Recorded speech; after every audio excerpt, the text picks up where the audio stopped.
What's up, people? Welcome back to another episode of Stars and Garters. I'm Katie Pettit. First of all, I know it is dark. That is because I turned the light off with the switch the other day, and I'm too short to reach it to turn it back on again. So I don't know if it'll look bad because what I'm seeing right now never looks like what actually comes out. So I don't know. It might look real wonky, but it's it's a podcast. It's fine.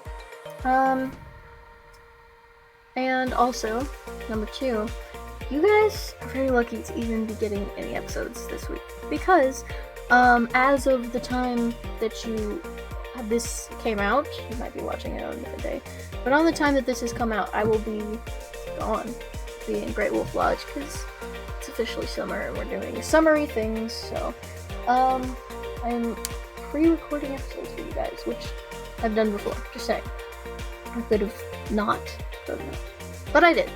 So, yeah. So, it is Marvel Monday. We took a little hiatus from the reviewing the X-Men episodes because I did an episode with Elijah, then I missed one technically, even though, it works itself out. But technically I did miss one. So I have 4 episodes to cover. 6, 7, 8, 9. Yeah, 4. I don't know if I'm gonna do them all on this episode. I will see how long. I'll do, it might be 2 and 2. We'll see how long we've gone after 2, and we might split it up. But yeah, so 4 episodes, 6 through 9. Right before the finale, hopefully, or the finale will get its own episode, so that's nice. But yeah, I had a lot to say about episode 5. Yeah, you should go watch that. You should go watch all of them. But, so yeah, this is a big deal following up after that. And so yeah, just get right into it. So, episode 6, was called Life Death Part 2. Life Death Part 1 was that split episode where it was Motendo / Life Death Part 1. And that was the owl situation that I talked about. That was something. Just did not know what to think about it. So, comes back to the owl, or, that's what it's implying, because it's Life Death Part 2. But the episode starts out in space, which Storm and Forge are not in space, as far as we knew. And we're getting to see the Kree and the Shi'ar, classic stuff. We know them. We know Ronan. Hey, Ronan. Cameo. I know that guy moment. Just, familiar stuff to Marvel fans, but not really connected to anything with the storyline yet. And then, pretty quickly, we realize that Xavier is still alive. Just immediately. It's like, yay, we're in space. Kree, Shi'ar, Ronan. Wow, this is fun. I wonder what this has to do with. Oh my goodness, how in the rip is he alive? And I was so mad at him. I was like, it did not take me long at all. For the second I saw that he was alive, I was like, you are a jerk. And I figured, because that's what happens with Marvel characters, they die and come back. It's honestly, at this point, it's just that's what happens. I wasn't I was still, surprised. I didn't know they were gonna do that necessarily in the series. But I was mainly just mad at him. I was like, geez, bro, you kind of left them nothing? ? So, good job. And then he is engaged to this, I can't remember if she's Kree or Shi'ar, but Lilandra, who is a character from the comics and they've done this storyline before they're using everything from the comics in the show, but yeah, Charles and Lilandra have something. They've had something together for a long time. So he's engaged to this alien, important person. I don't know what their ruling system is. Empress, Queen, I don't know. So that's causing a lot of trouble because Lalandra's sister and a lot of other people are not into this human being in space and marrying this important figure. And he is telling his bride to be that he is like missing the X-Men and that he wants to go home and maybe check on them. And I'm like, bro, like, yes, you should do that, and you should not have left in the first place to go marry your space wife. That was a bad idea. You're a horrible teacher and father figure to most of those guys. Like, yes, go back to Earth. Like, just, they don't want you here anyway. Just go. Just go back to Earth, man. I was like, why is this even a decision? Why are you even like struggling with this? You miss your kids, and they think you're dead. Like that, they think you're dead. You should probably like just pop in and say, "Hey, I'm not dead. I'm marrying an alien space queen," or maybe just don't pretend to die in the first place. Just say, "Hey, I'm gonna go marry this alien space queen," and just make that clear. But I was so ticked at him for this whole episode, dude. Like, man. Yes, Return to Earth was my thought there, my thought process. Okay, but so he is struggling with deciding whether to stay and marry the queen of Alien or whatever, or go back to his kids. After that, we come back to the expected stuff with Storm and Forge, the life-death stuff. So, Forge, he did get bit by the owl. I don't even know if I mentioned that because I was just so weirded out by the owl itself. But he did get bit by the owl, and the owl's a demon, so getting bit by a demon is most likely... Sorry, my dad is mowing outside. It looks funny. Getting bit by a demon is in most cases not going to turn out well. So his shoulder is all purple and stuff, and he's struggling real bad. But the owl is not there at first. So, you know, I was kind of like, I'm cool. I can go without the owl for a little bit longer. But I was also kind of like,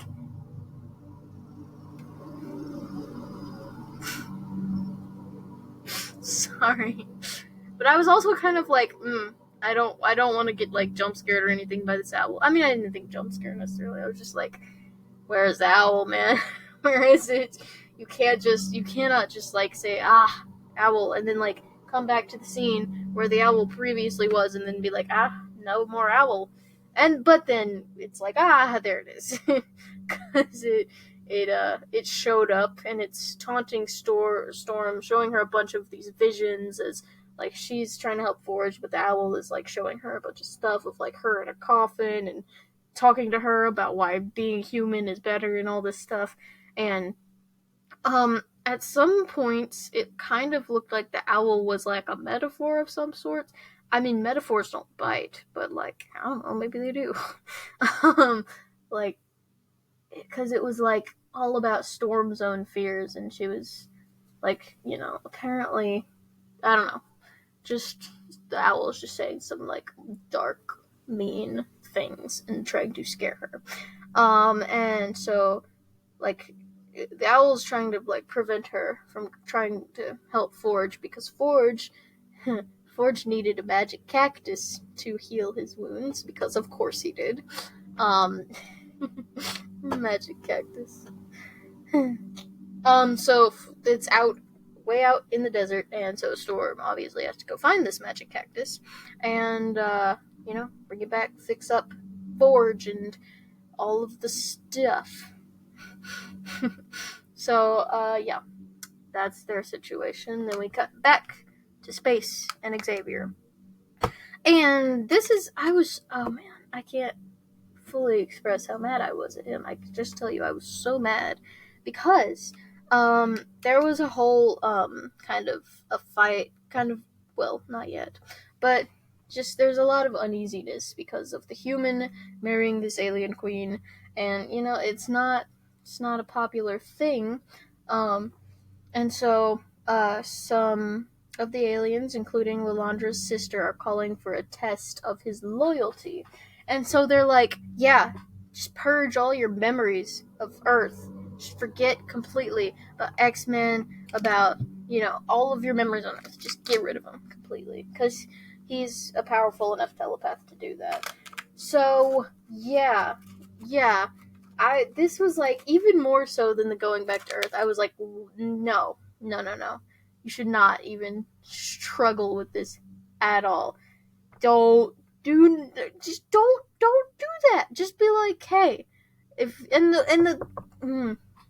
like his fiance was saying like, I mean, if you don't do it, there's gonna be a lot of trouble. Like, drop her and go back to your kids, dude. Like that. You just come on, man. Like that's not cool. That's not what you do. You're a bad teacher. You're a terrible teacher. Just like, oh my goodness. Don't purge your memories. Go back to Earth. Drop your rude, terrible wife, and just, like it seems like very easy decisions. Like the fact that she's like, yeah, just purge the memories of all these children that you basically raised and helped with all of this stuff and everything you did for mutants. Just get rid of all that. It's fine. You're with me now. We're good. We're alien lovers. Whatever. That didn't sound right, but you know what I mean. And it's just like, it's a very simple decision. You shouldn't be wrestling with this at all. Very simple. Get back to Earth right now. So, yeah. So he has to have that struggle and those talks and all that. Oh no, I have to marry my queen, but I don't. But I shut up. And then we cut back to Storm and Forge, life death. So they're out in like the cave thing where this magic cactus is. And they have to crawl, and so Storm has to go in this really teeny tiny space to go get it. And apparently, Storm is claustrophobic. That seems so grounded for like an Omega level mutant. That just was so interesting. I was like, man, you literally can like make rain come from the sky. You can create tornadoes with your hands, but claustrophobia. Why not? I mean, she's still a person, so like, okay, sure. Weird. And so the demon owl is back, taunting Storm, being like, ha, L, claustrophobia, and just telling her that all of the bad things, like taunting her for not having powers, for being claustrophobic, saying the Forge is gonna die, and all these things. And so, but, of course, as we X-Men fans know, no demon owl is going to beat Storm, because Storm, she's pretty awesome. I don't even, like, as a character, personalities, powers, I'm not that into her, but, like, I respect how cool she is. And we know that no demon owl is gonna beat Storm. So Storm just kind of Uno reverse cards on the owl, and she beats the owl. She's like, L, not scared anymore, grabs the cactus, and she's back. So, I think it was some kind of psychological thing. I can't really explain the exact reason, but because of her conquering her fears, conquering the demon owl, and getting the cactus and all this stuff, Storm restores her powers. And you know what? I don't know how she was able to conjure a completely different outfit from out of literally nowhere because of she getting her powers back and also grow more hair, but you know what? I literally do not care. It was so satisfying because it was like a classic X-Men look with the hair and the outfit, just so many fun brain chemicals. So we're not gonna mess with the logistics of it. I know some people will, but those people are lame and they don't like fun things.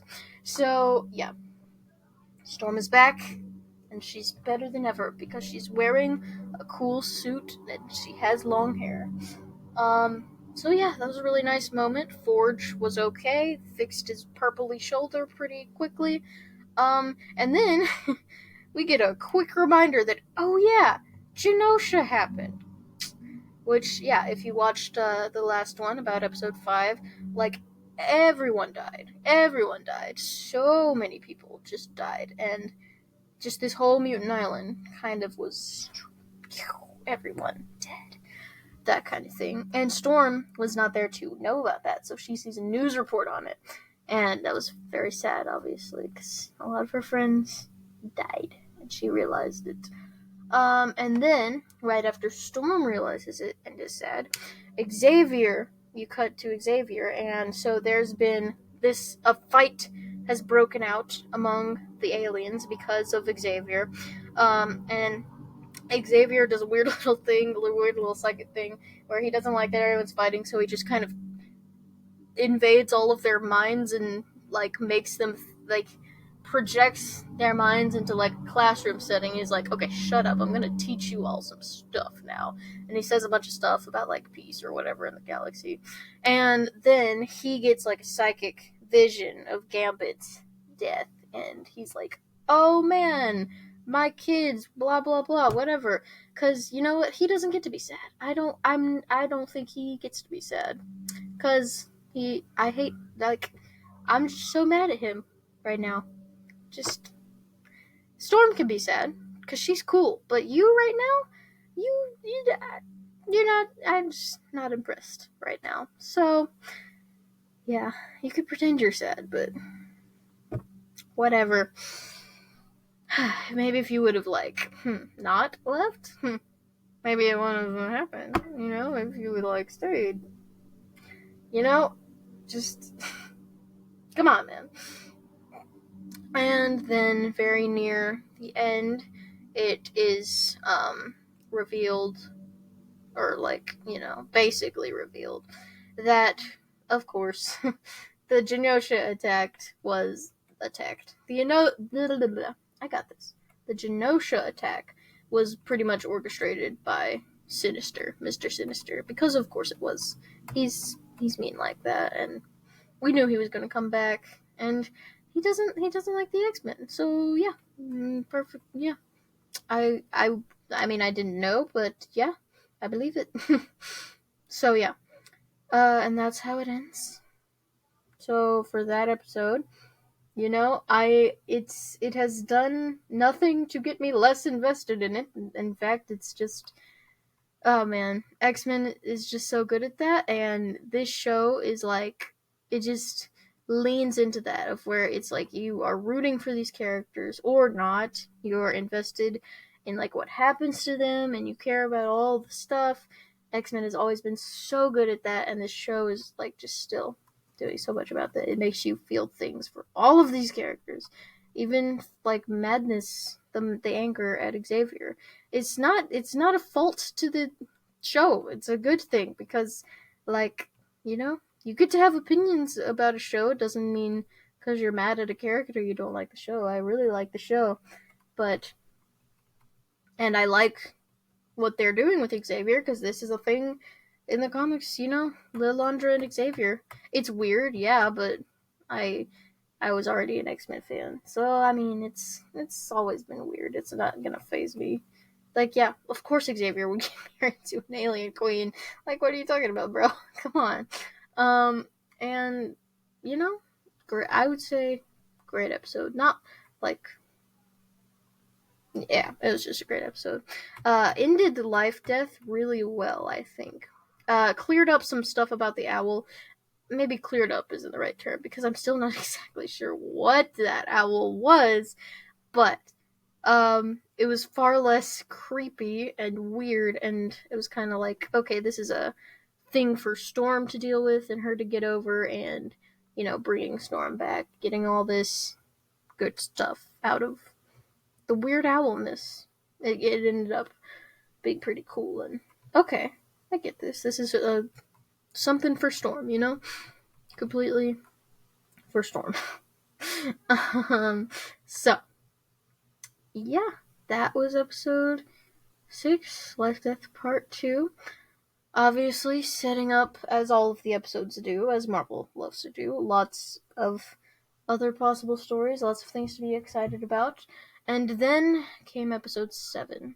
So, in episode 6, we didn't really visit the core group of X-Men that had both been in Genosha and, like, the people at the mansion, we kind of left them to go focus on life, death, and find out that Xavier's alive.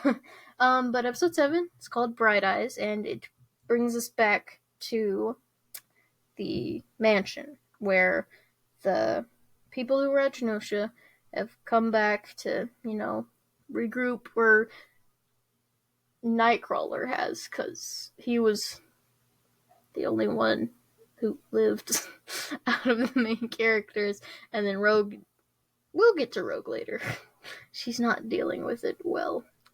But it starts out with a funeral for Gambit, which is kind of crazy, because a funeral, mutants, superheroes don't usually get funerals because they come back. It's almost like the superheroes themselves know. They're just like, I had to do this whole shindig, and then you just pop right back up. But, Gambit getting a funeral feels like a very big deal. It makes it feel more, real.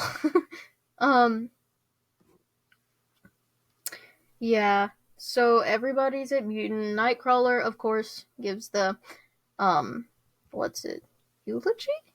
What is that? The death speech. That's, you know what I mean. Which is good, because he's a good Christian, maybe. I mean, he might be. He could be. And, he says, never mind. We'll leave it. And yeah, all the X-Men are there. Mourning, just, because Gambit's awesome, and all of them are very sad. Except for Rogue. Rogue is gone. Which, that's just really cold, because I was already mad at you for just being a jerk, kind of, in all. For the last episode, you're kind of a jerk to everyone.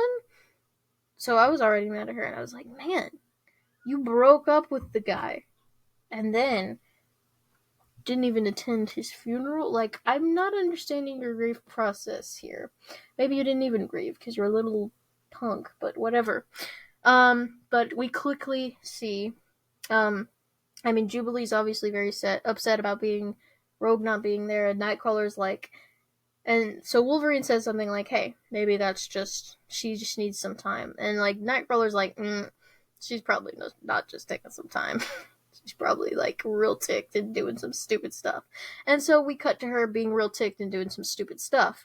Because she just kind of starts punching and blowing up stuff and,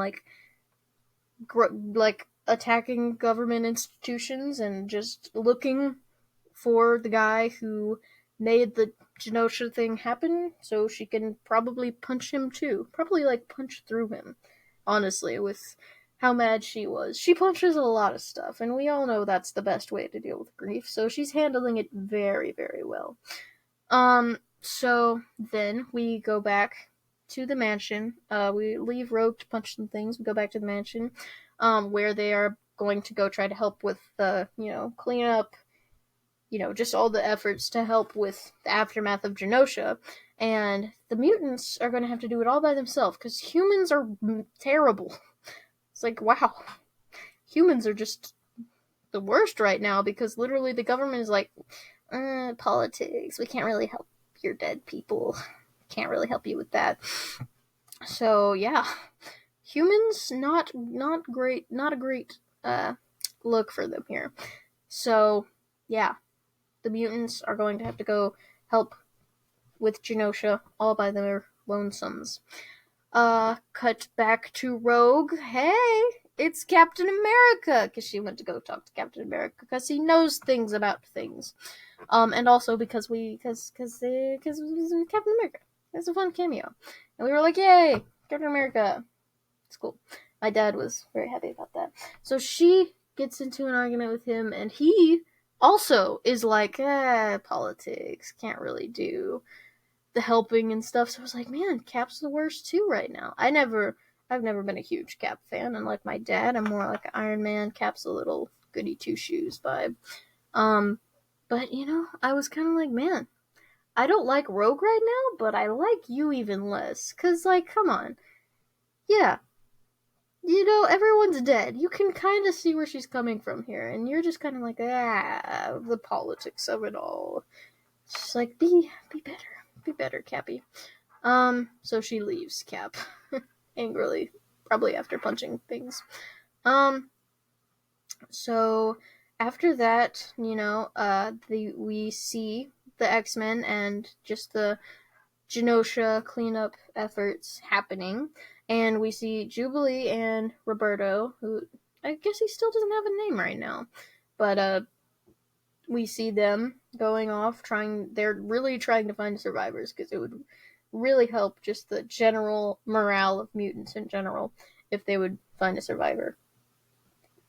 So they're like, talking together, looking together, and they have a discussion about Roberto not wanting to tell his parents that he's a mutant. He still doesn't want to reveal himself to the public, because it's just too iffy and yuck. And you wanna kind of be a little mad about that. It's like, come on, man, it's not that bad. Just stand by your people or whatever. But also, when you're standing around all of the mutants that just died because they were mutants, I mean, is it the most unreasonable thing to say? Maybe I'm not gonna say, hey, I'm mutant, when all the mutants kind of are dead and dying or going to die. So I understand where Roberto is coming from. And so after we just look for just a few sad moments of the Genosha being and looking for survivors, all of that, Beast is still at the mansion. He has a little talk with the little reporter girl from the episode 5, because I the one I said I didn't like, just something about her. She seemed a little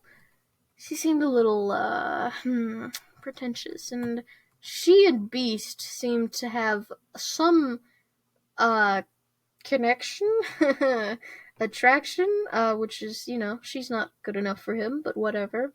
And she is acting like she's all sad and whatever, and Beast kind of tells her off a little bit. He's like, hey, you did not do much to help us. You think you're real great, but you're really not. And I was like, yeah, get him, Beast. I didn't like her, and if Beast didn't like her, that means I was right, because Beast is a really nice person. So if he doesn't like you, if he is willing to start an argument with you, that's not a good sign for you. And I knew she was eh. I mean, she's not necessarily evil or whatever, but just yeah, whatever. So yeah, after that we go right back to Genosha, and lo and behold, we find the survivor of Genosha, and it's really emotional, and it's kind of sad, or it's not sad, it's just a little heavy, because there is a survivor. Somebody survived. Besides Rogue, apparently she doesn't count, but there was a survivor under all of the rubble and whatnot.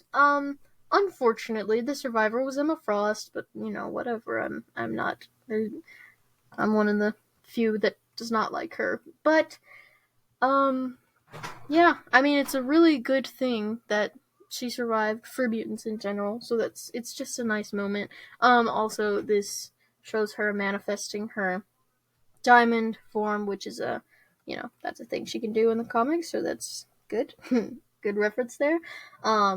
And what I mean by that is she can turn her body to diamond. But while she does that, she can't use any of her telekinetic powers. Still, though, it's pretty sick. You can. There's not a lot that can hurt a diamond. I do have a comic where somebody cuts her diamond form, but still, it's cool. So yeah, it was like, yay! Oh man, that's so nice. It's still really heavy, but it's great that someone survived, even if it was Emma. But they figure out the muties or I can't remember. Someone figures out that these were Bolivar Trask's Sentinels, which, I mean, they always are, that he's the Sentinel bro. So they so Rogue is off on like this rampage. She finds someone connected to it, messes him up real bad. She's really mad. And so she's walking around, and the X-Men finally find her. Nightcrawler is the first one to find her, and he has just an amazing moment there with Rogue, because he's a great guy. He's a, like, as far as personality he's a really good character. I like him a lot. He's just another genuinely good guy, but he's good in like a fun way too. Um, so he technically, they are like, they call each other like adopted siblings, because Nightcrawler is Mystique's actual son, and Rogue and Mystique kind of had a mother-daughter relationship. So they kind of act like siblings. So Nightcrawler gets a really, really nice moment with Rogue where he like comforts her, and she finally is like, man, I'm sad. He's like, maybe I shouldn't punch stuff and just say, man, this is terrible, isn't it?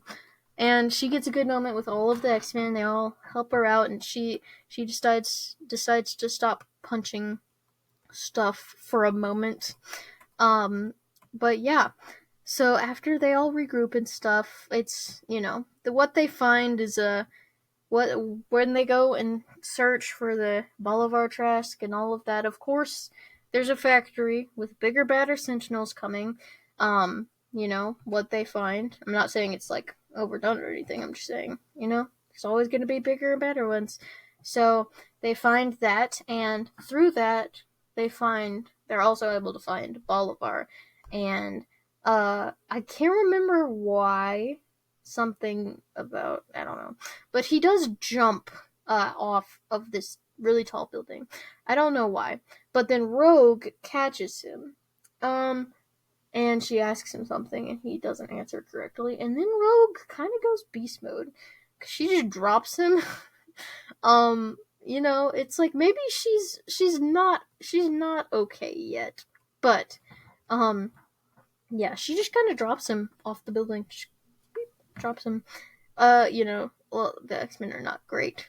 Not cool with that, because that's not really an X-Men thing that the X-Men do.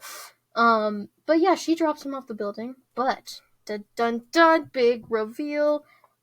He just floats back up, and everybody's kind of like, huh, this is weird. He should probably be dead.